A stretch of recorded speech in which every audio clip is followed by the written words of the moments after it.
Hello दोस्तों, मैं आशा करता हूँ आप लोग सभी अच्छे होंगे। मैं आ गया हूँ एक नई कहानियों के साथ। चलो इस कहानी की शुरुआत करते हैं। कहानी का नाम है गुफा का रहस्य।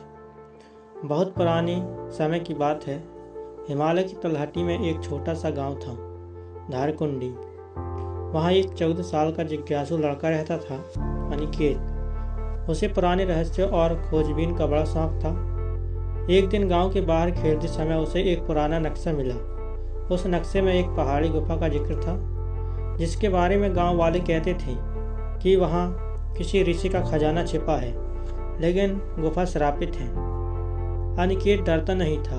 अगली सुबह सूरज उगने से पहले वह अपने थैले में एक टॉर्च, रोटी के कुछ टुकड़े और नक्शा लेकर निकल पड़ा। जैसे जैसे वह गुफा के पास पहुंचा, जंगल घना और सन्नाटा गहरा होता गया। पेड़ों की शाखाएं जैसे कुछ बताने की कोशिश कर रही थीं।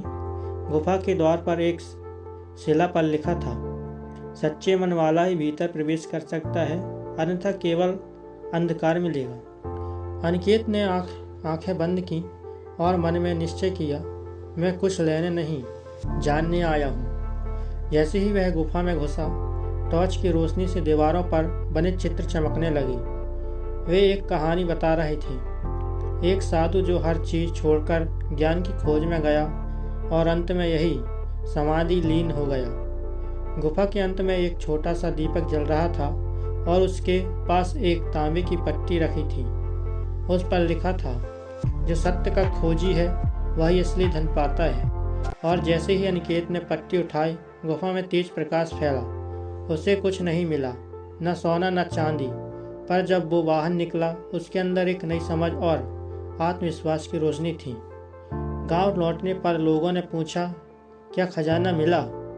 अनिकेत मुस्कुराया, हाँ, लेकिन वह खजाना बाहर नहीं, मेरे अंदर है। इस कहानी से हमें यह सीख मिलती है, सच्चा खजाना चीज़ों में नहीं, बल्कि ज्ञान, साहस और सच्ची भावना में छिपी होती है।